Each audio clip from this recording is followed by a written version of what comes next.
बिस्मिल्लाहिर्रहमानिर्रहीम। प्रोग्राम ਤੁਹਾਡੀ ਗੱਲ ਦੇ ਨਾਲ मैं जहांगीर मिनास ਤੇ ਅੱਜ ਤੁਹਾਡੇ ਨਾਲ ਗੱਲਬਾਤ ਕਰਾਂਗੇ ਕਿ ਜਨਾਬ ਸਾਡਾ ਜਿਹੜਾ ਮੁਆਸ਼ਰਾ ਪਾਕਿस्तान ਦਾ ਇਹ ਅਫਵਾਹ ਸਾਜ਼ੀ ਦੀ ਇੱਕ ਫੈਕਟਰੀ ਬਣ ਚੁੱਕਾ ਹੈ और जनाब एक आवाम की तो बड़ी तादाद इतने लगी पई है, लेकिन इतने सीडो इंटलैक्चुअल सोशल मीडिया और जनाब हर दूआ बंदा तजिया निगार है और उसका एको ही एजेंडा है कि इतने मुनज़म तरीके नाल झूठ बोल रहा है कि लोगों को सच लगता है। तुसीं वेखो कि एक तरीकाकार होंदा है कि जनाब तुसीं किसी सिस्टम के खिलाफ, किसी प्रोजेक्ट के खिलाफ, किसी इदारे के खिलाफ, किसी हुकूमत के खिलाफ, किसी रियासत के खिलाफ कोई अगर मुहिम चलानी है तो इस तरीके नाल झूठ बोलो कि जनाब वो सच लगना पाए और जनाब बिल्कुल हकीकत का रूप धार लवे। और एक काम पाकिस्तान हो रहा, तुसीं ये देख लो कि दो खबर ने थे इस हफ्ते दियां। एक है जनाब खातून अव्वल बुशरा बीबी की सेहत की खबर कि उसनूं जहर दे दिता गया, उसनूं हारपक दे दिता गया और ऐसी जनाब बेपरकी किस्म की जनाब न्यूज़ लड़ाई गई और वो आग की तरह फैल गई, कोई किसी तहकीक नहीं की थी। हालांकि डॉक्टर खुद कह रहा है, जो मुआलज है, कि ऐसी कोई गल नहीं, जहर नहीं दिता गया। उसके बावजूद इतना वड्डा रिबटल, इतनी वड्डी जनाब उदी अपनी डॉक्टर की पेशन गोई जी उसकी तजवीज़ आने के बावजूद लोग नहीं मनने वास्ते तैयार। एक बिल्कुल पीटीआई की जी ब्रिगेड है और ट्रोलिंग ब्रिगेड है वो इस काम से लगी हुई कि बुशरा बीबी को जहर दिया गया जी। रात को भी डॉक्टर ने टीम चेक किया है, उन्हें कहा बिल्कुल नॉर्मल है। उन्होंने मुआलज ने भी चेक किया है, उन्हें कहा ऐसी कोई गल नहीं है। फिर जनाब एक शफा अस्पताल के टेस्ट होए, जो एक बहुत बड़ा प्राइवेट अथेंटिक इदारा है, वो टेस्ट भी ऐसी कोई गल नहीं आई। लेकिन उसके बावजूद एक जनाब एक खबर बुशरा बीबी की बिल्कुल झूठी खबर और इसनूं बुनियाद बना के रियासत, हुकूमत, पाक फौज उन्हें टारगेट किया जा रहा और ये एक मुनज़्ज़म साजिश है। तुसीं देख लो कि खबर का वजूद ही कोई नहीं और उस खबर को बना के बढ़ा चढ़ा के हकीकत का रूप धार के उन्होंने सोशल मीडिया हो जनाब, उस तो बाद साढ़ा इलैक्ट्रॉनिक मीडिया हो उन्होंने भी तालीम या कुछ वो भी टिकना अपनी रोजी रोटी कमा रहे हैं, वो चाह कम।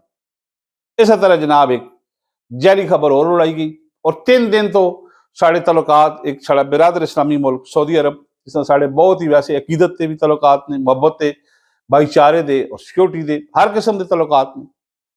और जनाब सऊदी शहरी की अगवाह हो गया जी, खबर चल गई, किसी रिपोर्टर को तौफीक नहीं हुई, किसी इन्वेस्टिगेटर को तौफीक नहीं हुई, किसी सोशल मीडिया के सीडो इंटलैक्चुअल को तौफीक नहीं हुई कि इसकी छानबीन कर लो।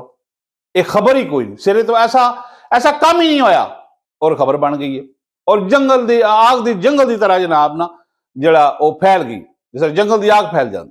हर बंदा पूछ रहा, मैनू भी लोगों फोन किया, कुछ सऊदी अरब तो आज उम्र वाले दोस्त पूछ रहे और मैं कहा यार ऐसा कोई शहरी अगवाह ही नहीं होया सऊदी अरब का, अगवाह होएगा तो कोई खबर होएगी। लेकिन वो कहते जी मीडिया तो आ रही है, सोशल मीडिया तो आ रही दबादब जनाब। उस तो बाद अखबारात को भी जनाब तौफीक हो गई, अगे भी तो पता है जो स्कॉलर बैठे ने अखबारों के भी वो खबर चलती चलती सीना बसीना अग की तरह सोशल मीडिया तो होंदा वो कित्थे पहुंच गई, खबर का वजूद ही कोई नहीं। ये जनाब आलमी मंडी है एक झूठ फैलाने की जड़ा पाकिस्तान है और इतने एजेंडे के तहत काम हो रहा।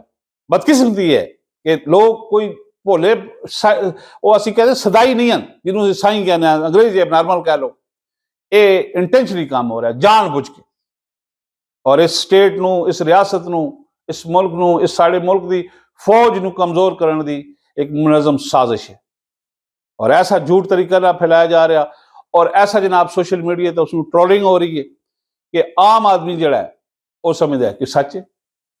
लिहाजा ये जनाब जड़ा सारा काम पै रहा रियासत, हुकूमत, पाक फौज, साढ़े मुनज़्ज़म इदारे के खिलाफ इहदा कला कमा करने वास्ते सिक्योरिटी इदारे नूं कुछ जामिया पॉलिसी बनानी पेगी।